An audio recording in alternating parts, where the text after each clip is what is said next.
Y'all ready?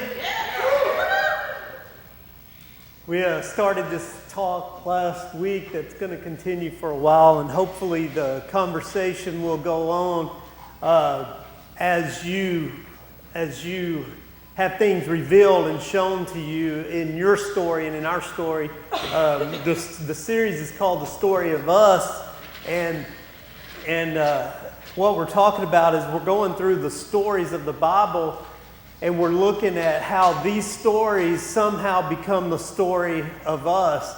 And in every story, I talk about the parts of the story, and the parts of the story where it starts with a character, and that character wants something. And so the more that character wants, the more engaging this story will be. And then in every story, that character faces conflict. And so conflict builds, and conflict actually, you may have heard this, but conflict builds character, right? What's a literary term? The conflict determines the character, the characteristics, the character traits of the person that the story is about. And so as the conflict builds, man, we either are engaged or we kind of check out depending on really what the character wants and is there really any conflict that we're drawn into. Then in a good story, that conflict leads up to a climax, and we reach the peak. And that's where everything hangs right there, and we have to decide. We have to make a decision. And in that decision, at that time, at that place, that decision is going to determine where the story goes and how the story turns out. It can either be comic, good things can happen, or it can be tragic and things can go terribly, terribly wrong. And in every one of these, then the story resolves. The outcome starts to show itself after building through these things. And in these stories, we have these characters, but then we have a lot of subplots going on too, where each character is doing their own thing, and they may be a sub-character in the main story, but the story, it's still part of the story. And in these subplots and in these lesser characters, in these I hate to say sidekicks or whatever, but in their stories, we can start to see the same thing: their character, their conflict, the climax, the resolution, or the conclusion, and we see these sub parts of the story start to build the whole thing. And then when we look at this, we realize, wow, all these stories that were in this book, in this collection that God gave us, they're the story of us. It's who we are. It's what we're about. It's where we come from. It's our origins. It's not just a history, but it's very much who I am and where I'm at right now. And so today I want to continue the story, and today's story is the story of Cain and Abel. The good one, huh? It's got everything, man. It's got murders, blood, burials, deception. It's good. It's a good story. So we're going to start. It's in the Bible. It's in Genesis chapter 4. And if you're not familiar with the story, we'll read it, and then we'll look at how the story is our story. Everybody's like, man, the story of Cain and Abel is not my story. Hold on to the end for your comments. The commentary can come later, right? It's the story of Cain and Abel in Genesis chapter 4. And I'm in an English Standard Version, man, and the versions all are about the same. I read most of them. I like the Message. Message is always lays out kind of cool. The King James is, I'm not an old English type person, but, it's the same story. I just happen to be using an English Standard because, well, it's a cool Bible. Like, it fits in my hand well. And I can actually nearly see the words on the page in this one. I had my phone, I was using my phone, but I had the words blown up. The older you get, the more you realize that is a great feature, right? And so I had the words blown up. I realized that, man, it was splitting so many words on the page to get on my phone. I was going to have to use an iPad mini for a phone from now on, just to be able to see it. But, oh well, life happens, right? That's our story. Anyway, Cain and Abel's story in the English Standard Version says it starts like this.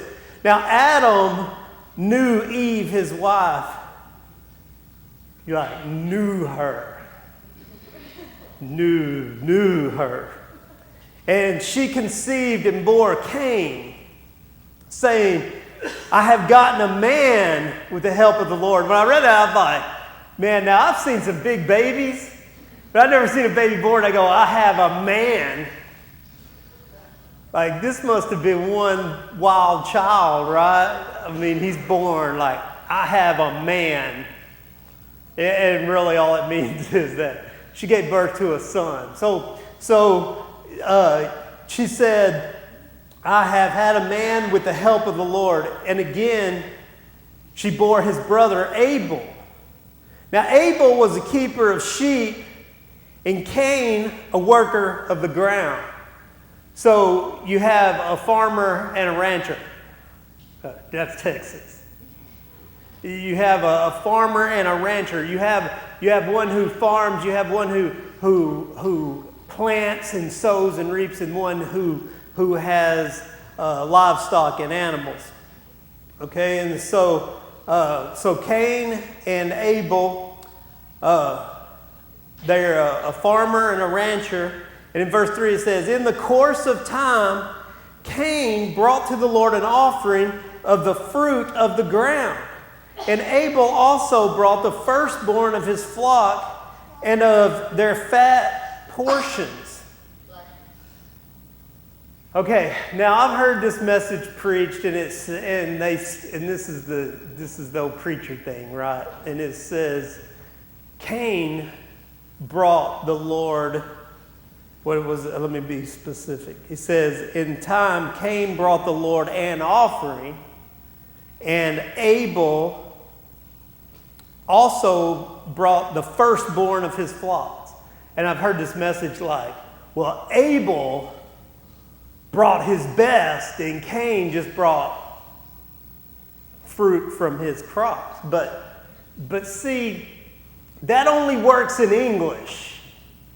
Because in the literal, real translations, Cain brought the first fruits, and Abel brought, what was the word it used? The birthright, the animal of the birthright, which meant the firstborn animal. So they both bring, one brings the first fruits, and one brings his birthright. Now, why does this matter? It doesn't. And that's the point. What I'm saying is that in church, a lot of times we bend things to make our point. But just let it stand on its own and let it breathe, because we're talking about this is a story. This is a good enough story. You don't have to bend it. And so what's going on in this story is one brings the first fruits and one brings the firstborn, or the birthright, the animal of the birthright, the firstborn animal. So they both bring their best, the best they have. Now, the reason that this doesn't matter is because we are several books away from the law right now. Now, y'all got to stay in here for the story, because the story goes on and eventually we get into the law. But right now there is no law. There is no requirement whatsoever to bring an offering. And there surely is no law that it's got to be the best of the best of the best, right? So I looked at it and I said, I wonder why they were doing this. Why did they do this? And here's what I think. Now, you can think whatever you want to. I don't really care. Most of you guys will never think of it again. But I'm going to think for you. And I'm going to say that they actually love God. Like, this God had given them life, and He walked with them. And remember, now, there was a garden planted in heaven. Garden in Eden, right? God planted a garden in Eden. Eden means heaven. So there was a garden planted in heaven. And in the garden was the tree of life and the tree of knowledge of good and evil. We talked about that last week. Now you could go and listen to that. You could have. But you can't. Because we're good at filming, we're just not good at recording. So it didn't get, we filmed it, but it didn't get recorded. You understand? So you can't go and watch that. So hopefully today we'll film it and record it, and then you can go back. But here's the thing. Because of the plot of the story last week, and I feel some of you, if you weren't here, man, you missed out, so I can't go back and redo the whole thing. But because of the plot of the story last week, we find a climax. Man, there's a tree, and they have a choice to make, and they make a choice, and it leads to destruction, and they are actually kicked out of the Garden of Heaven. And there is an angel posted that blocks the way back into the tree of life. So they're kicked out of the Garden of Heaven. But, can we then conclude, though, that just because they were kicked out of the Garden of Heaven, or they kicked out of heaven in the presence of God? And I thought about this a lot, and I think the answer is no. And here's why. Because Cain and Abel are still walking with God, meeting with God, talking with God. They come into the presence of God and offer their sacrifices. They literally bring their first fruits and their firstborn, right? Into the presence of God. Is everybody with me? And so some of you guys are like, so? Get on with it. To which I say, slow down, man. I'm working here. Okay, so we have them banished from the Garden of Heaven, right? This is important. We're going to get to why this is important in a second. So God is they're still walking, talking, bringing their offerings to God. And I believe that they bring this because they want to. And I think this is leading up to the climax of the story. But before we get to the climax of the story, we have to have what?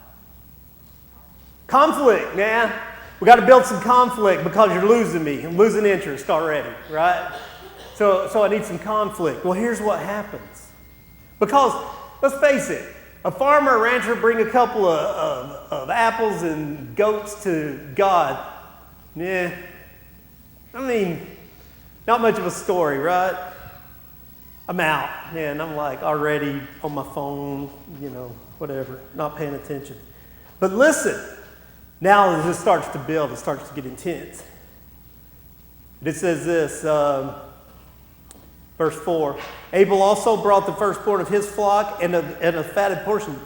And the Lord had regard for Abel and his offering. But for Cain, and regard means, like you could say the word there would be like God accepted, or God really liked the offering that Abel had brought. God's a meat eater. That's all there is to it. You can find it all through the Bible. Carnivore. Right? He's way up for barbecue and not so much the salad. I'm a man after God's heart in some way, Like, I could do without the vegetables. But anyway, God regarded the fine meats that Abel had brought. But as for Cain and his offering, God had no regard. It's kind of like when you bring the salad to my table. I mean, you ain't winning friends. It's just like, thanks.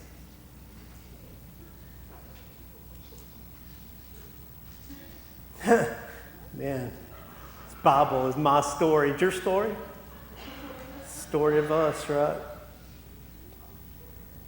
But listen, so Cain was very angry. Some translations say Cain was dejected. Like he felt completely rejected by God. And his face fell. Now, if you're a literalist, this is a wild story, right? His face fell. But like if we're just kind of looking at it, we would go, one translation says his countenance changed. Like he became angry and it just went all through him. Now, the Lord said to Cain, "Why are you angry? And why has your face fallen off?" No, no, it doesn't say. But why are you angry? Why is your face fallen? If you do well, will you not be accepted? And that word well, the word well there, this is a key, I think, for a lot of this story. The word well there means sound or beautiful. If you do sound or beautiful, happy, cheerful, earnest, glad, those are words. If you do well, will you not be accepted? And so does that make sense? If you do happy, if you do cheerful, if you do earnest, if you do glad, will you not be accepted? And if you do not do well, happy, glad, earnest, cheerful, sin is crouching at the door and its desire is for you, but you must rule over it. Now, a lot of translations give this a personality, not a it, but a him. Like, instead of it being a thing, sin, it literally is a him. It personifies this person who is crouching or who is after pursuing us. So I start to look at this and I have to ask myself about my character. What do they want? Because this is the story of us, right? What do they want? And I think as we unfold this, we start to see our story. It's just maybe something you don't even know about yourself. What do you want? What drives you? Why can't you find it? Why can't you find happiness? Why can't you find peace? Why can't we just get it? You know it. Why can't we just get it? And for most of us, it's because we don't know what it is. We don't know what the character wants. And we might say it's some things, but we don't understand the things that we're wanting. And then when we get the things that we want, we're like, that wasn't it. Anybody relate to that? Like, I've chased it my whole life. Man, I've run myself ragged after it. Only to find that the it I was chasing wasn't the it that I really longed for. And so I think we find in this story, our story, and I think the it that they were chasing, that these characters wanted, was the acceptance of God. The approval of God. We can say it more like this. The it that we're chasing is the blessing. Isn't this what they wanted? Isn't this what Cain and Abel came? They came with their offerings, not because they had to, you understand. There was no law. They came because they wanted something. They wanted the blessing of the Creator. Now, the word blessed in the writings here in the Bible, the word blessed means to be extremely abundantly happy. Filled with an inner, overflowing, perpetual joy. And wouldn't we be able to say that it is what we are wanting? Because truthfully, deep down, don't you want the blessing? Isn't that the it we're pursuing? The blessing, the favor, right? The favor of God, the blessing of God. We want that it. We just don't know it, so we pursue it all over the place, only to find nothing satisfies, right? We look for the approval of people, and that doesn't seem to do it. The approval of our spouse, that doesn't seem to do it. The approval of our parents, that doesn't seem to do it. We want power, we want money, we want wealth, we want fame, we want all these things, but none of that will ever seem to do it for anybody. We can never find it. We never find satisfaction. We never find peace. We never find relief until one day God introduces Himself to us, and in His presence we find that it. And we realize that it that we've been pursuing is the presence, the blessing, the approval, the relationship with our Creator. And it's our story because that's who we were created to be. And we can't change that. And it doesn't matter if you're a Christian, a Muslim, a Jew, an atheist, an agnostic. It doesn't matter who you are, what you do, where you come from, or what you believe. There is one truth to be known, and that is the truth that we all deeply long for the approval of our Creator. We long, we want, we desire the blessing of God. It's what you're pursuing, everything in life seeking after, and you may not even know what you're seeking. And you can't figure out, why can't I just be happy?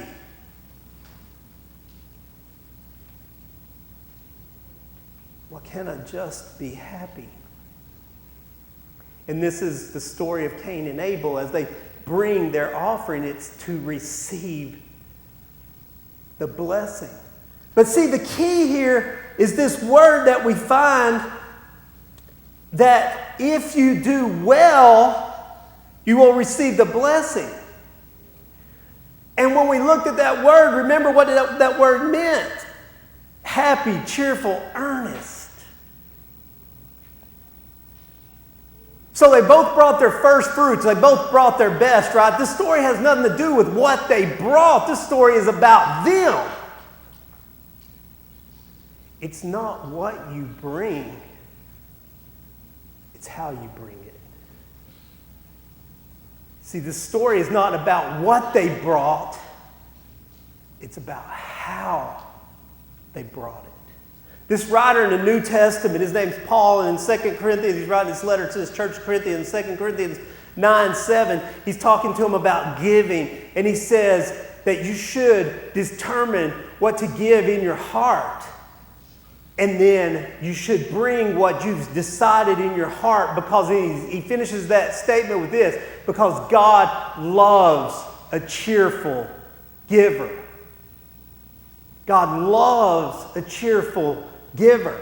See, the reason the law didn't work is because it required people to bring something to God, and it was about the it that they brought to God, not how they brought it.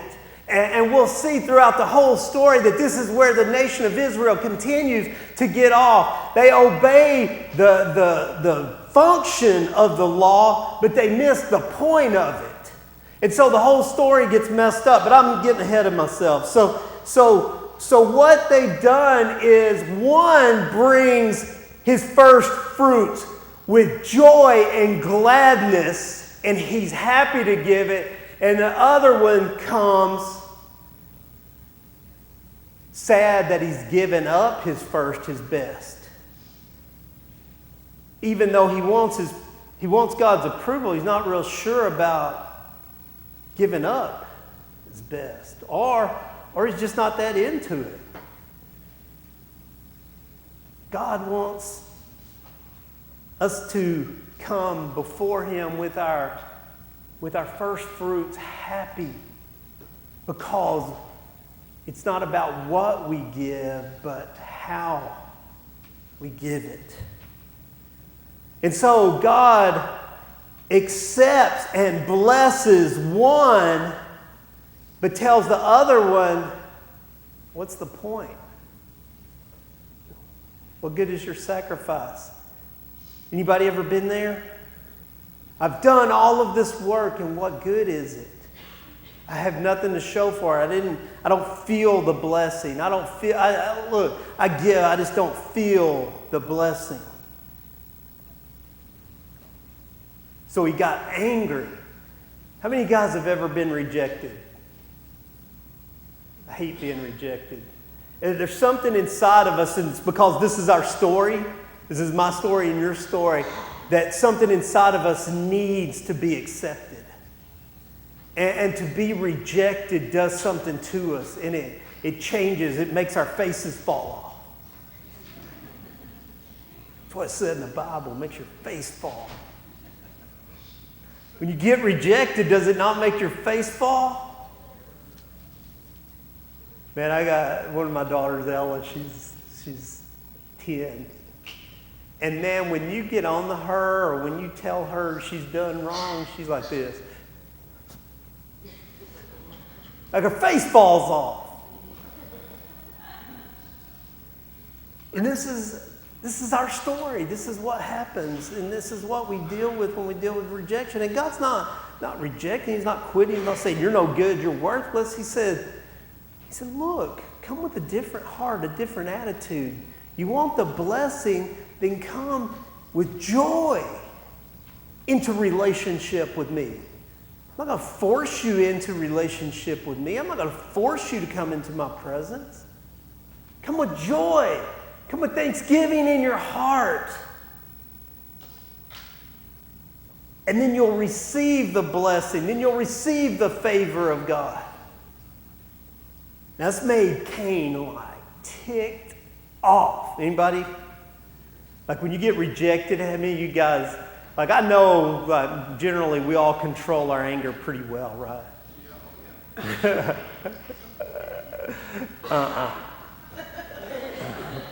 Because like that's the kind of anger that goes to the bone, right? And then it just makes you just, and something's going to happen. Like, y'all feel the tension? Something's fixing to happen. It's climax. Something's fixing to happen. So Cain spoke to Abel, his brother. I love it.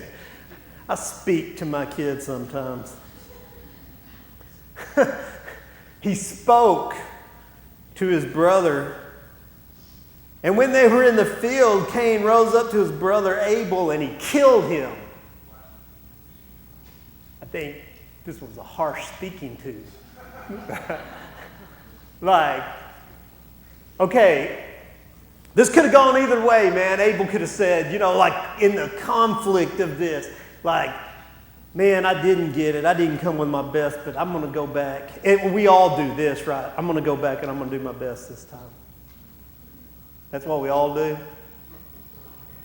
No. What we do is we get ticked off.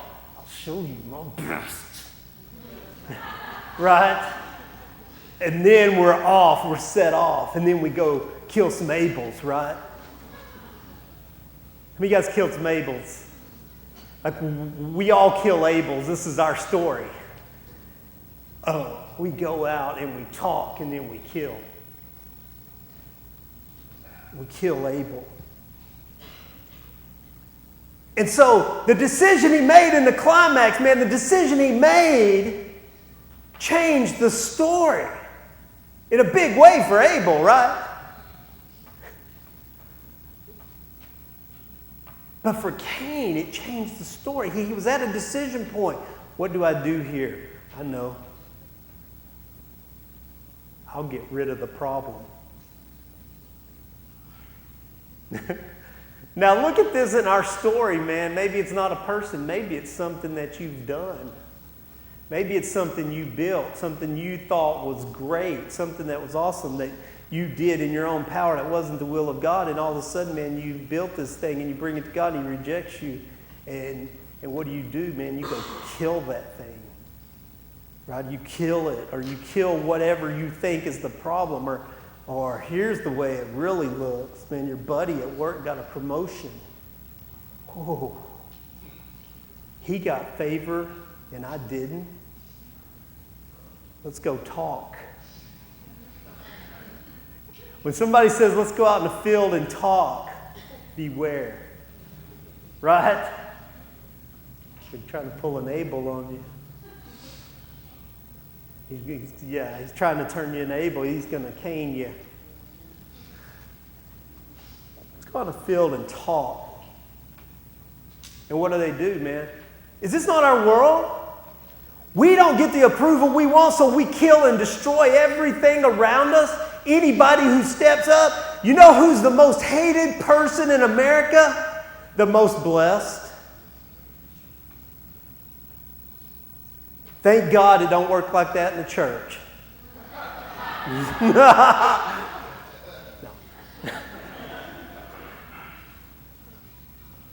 Man, you want to see how bad it can get in the church? You go Google Rick Warren and see what pastors have to say about a man who walks in the will of God and is blessed. Everybody wants to kill that Abel. Everybody. I want to take him down. I want to break him. I want to, man, just because he's got the blessing that I deserve. Why does he deserve the blessing?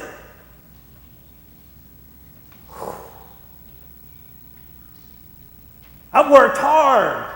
I bring my first fruits. I hate it, but I bring it.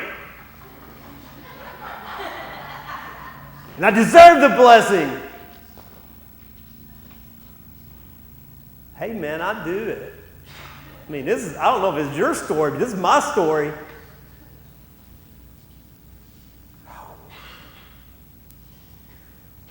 But listen to where the story goes. My goodness, man, it's just crazy. The story just goes on.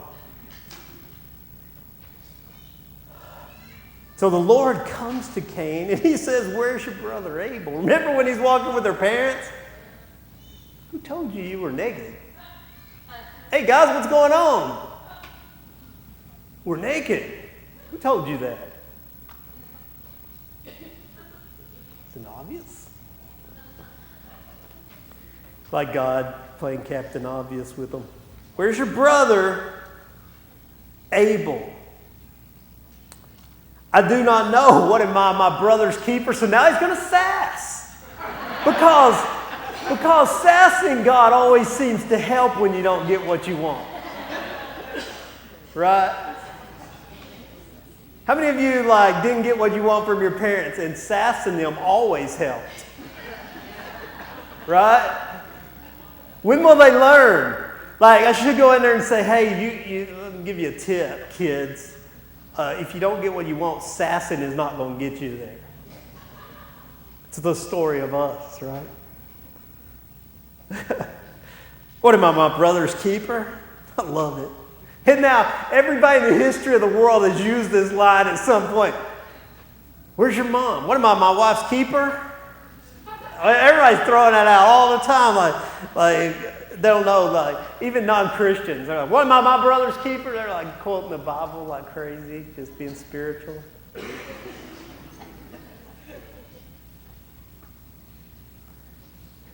The voice of your brother's blood is crying out to me from the ground. And now, listen to this, and now you are cursed from the ground, which has opened its mouth to receive your brother's blood from your heart, from your hand. When you work the ground, it shall no longer yield you its strength. You shall be a fugitive and a wanderer upon where? The earth.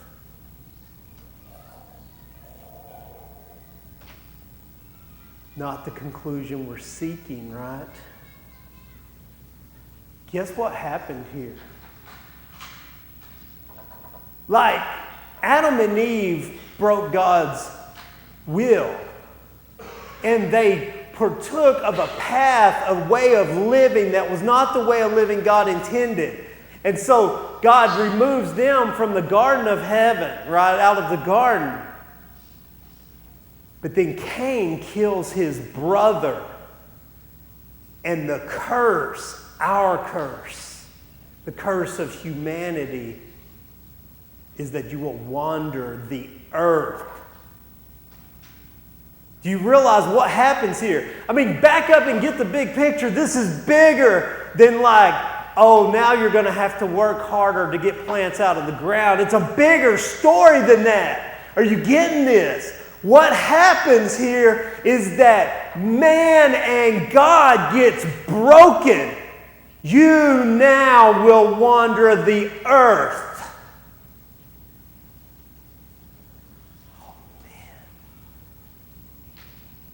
This access that you enjoy, just bringing me your first fruits kind of sloppily, got a whole new ball game for you. Do you realize that this curse that Cain gets for murdering his brother over the blessing of God, banishes mankind from heaven and separates man's ability to be in the face-to-face presence of God? And look what Cain says, verse 13.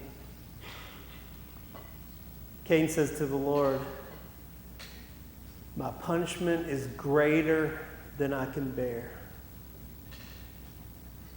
Behold, you have driven me today away from the ground, and from your face I shall be hidden."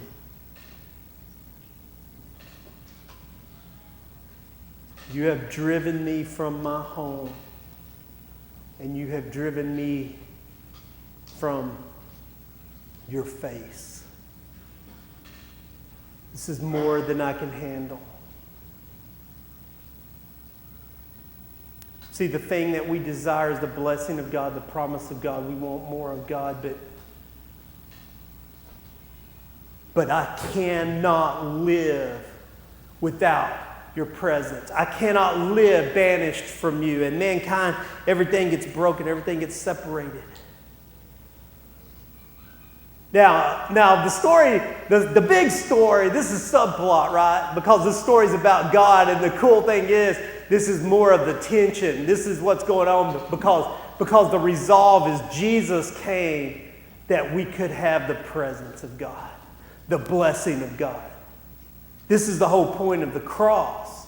But in this story, we have to see that it's about not what we bring to God, but it's about how we bring it. We have to see. We see in this story that this story is about the blessing of God being our desire.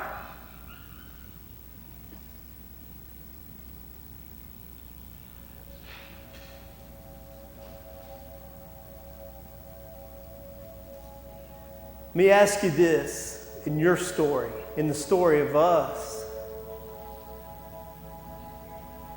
What do you need God's blessing in? Because I think about probably 90% of us need God's touch. We need God's blessing. And a lot of us need God's blessing and God's touch in our finances. And I've heard this forever. And God says, bring your first fruits. Bring your tithe. And I've had people actually say this. I tried that.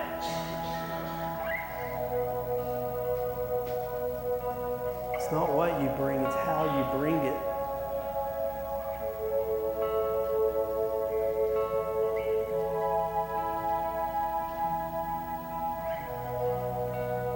You need God's blessing in your marriage.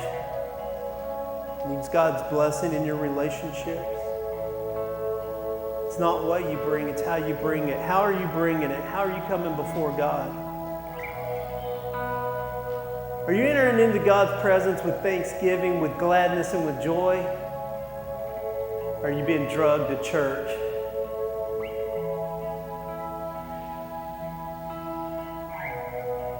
You feel rejected by God?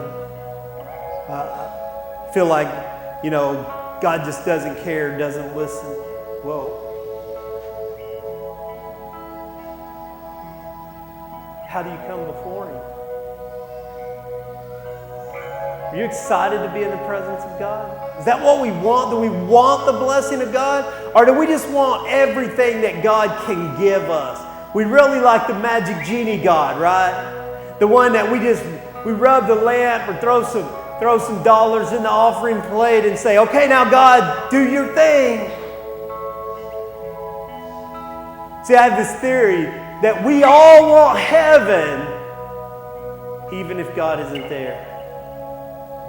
See, I think that we're so me and us driven that we want all the things that God is and can be, but we really don't care that much about Him in the first place.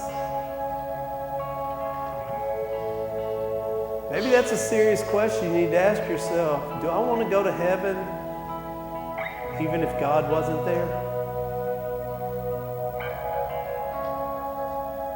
Do I just want out of the suffering? Do I just want the peace? Do I just want the joy? Do I just want the goodness, the happiness? But I could really like to have that stuff without the presence of God. That'd be nice. I'll take all of this, but I really don't see a point in needing God. And see, we've got it all wrong, because what Abel got that Cain didn't was it wasn't about what they brought, but it was about going before my King, my Lord, my God, my Savior, my Creator, and joyfully giving Him just a very little portion of what He's given me. Because I can never give God enough to say thank you or to make up for everything that I've enjoyed and everything that I have in my life. But with joy I bring my first fruit because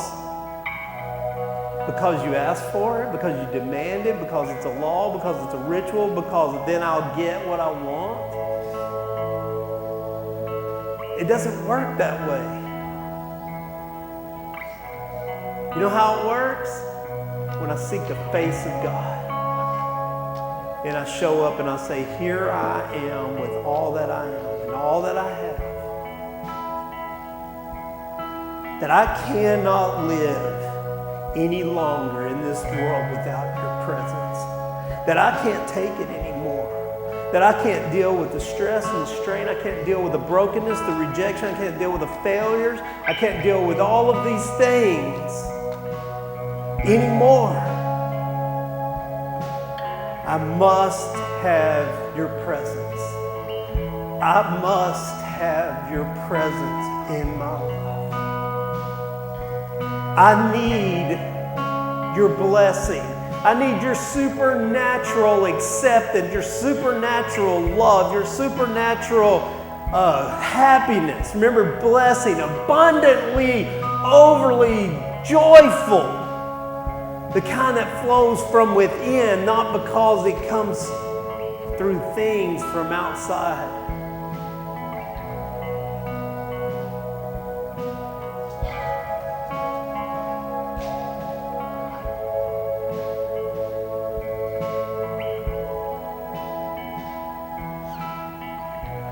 You know, I used to think this story was all about, bringing God your best. And maybe you thought that it was about that too.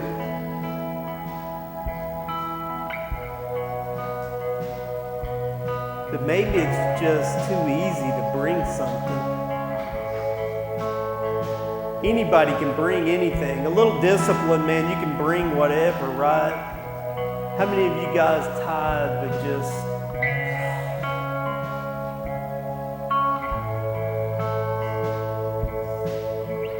Man, what about entering into God's presence with joy?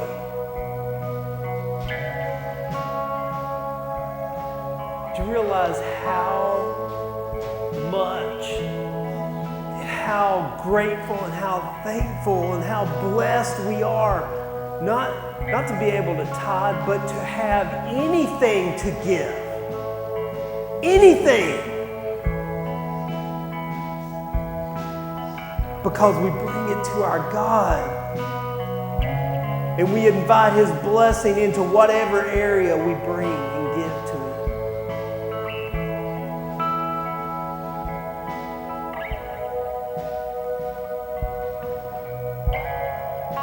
James, in James 4, this writer in the New Testament, he says, why do we quarrel and fight?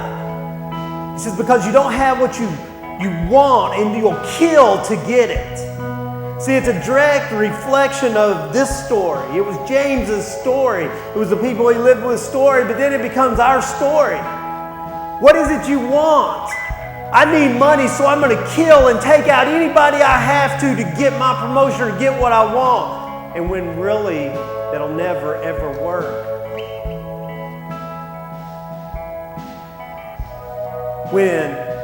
Why do I keep talking about money? Because money drives us, right? Most of us think we can find happiness and joy in money.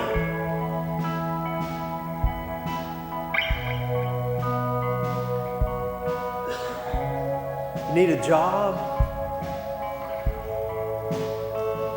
Need money?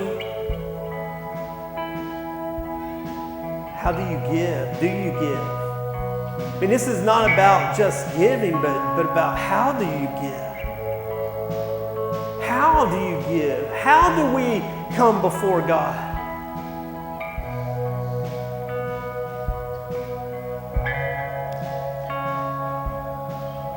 When will we ever reach the place where we seek His presence over His hand, over what He can do for us? See, that's a whole nother level living there. That's when it gets good.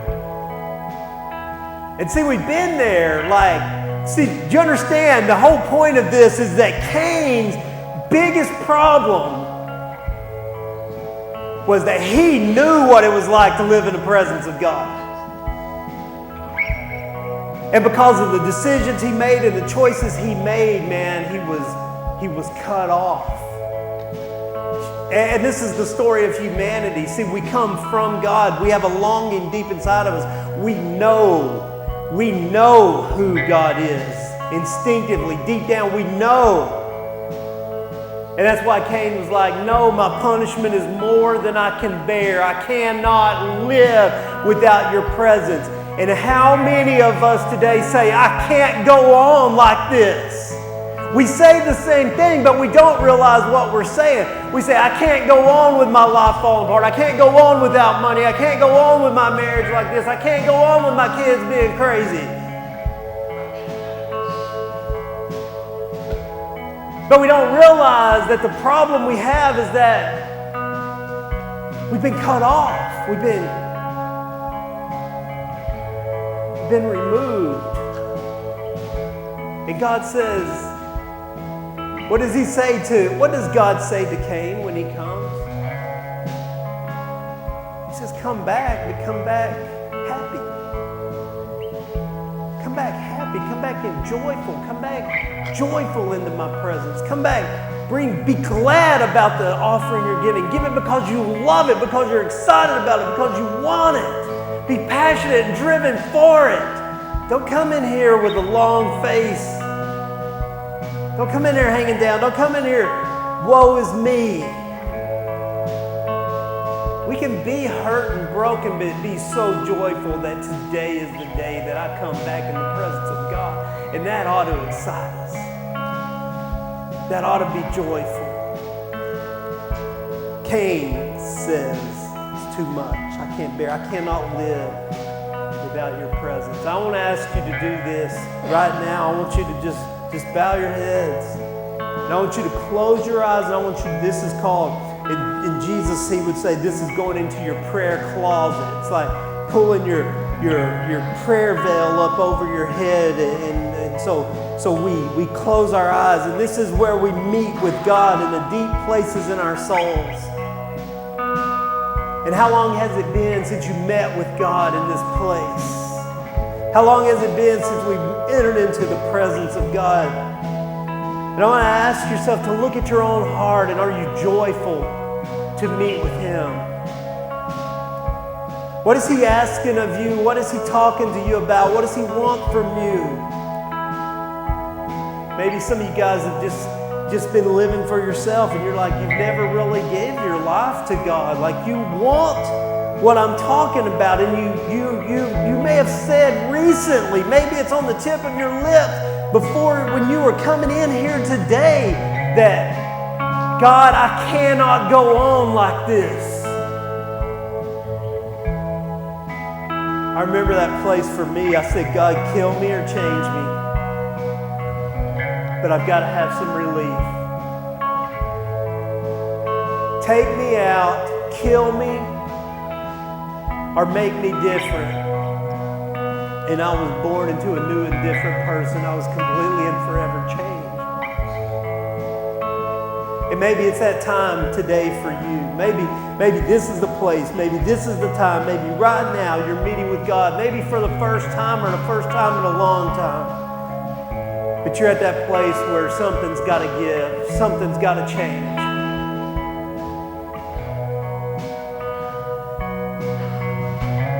Lay down the offering of yourself joyfully before God. And He will resurrect you and transform you and change you and give you the life that you've never, ever even dreamed about. He will set you free from your brokenness, from your addictions. He will heal your broken heart. He will put you back together and make you whole and complete.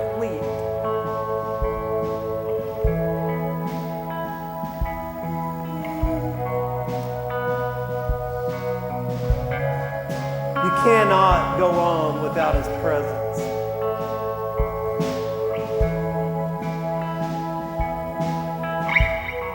Strip everything away till all I have is you. Undo the veil till all I see is you. Strip everything away till all I have is you.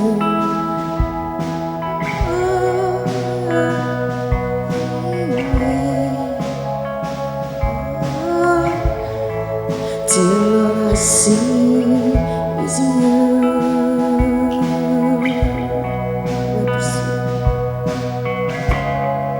I will pursue you. I will pursue your presence.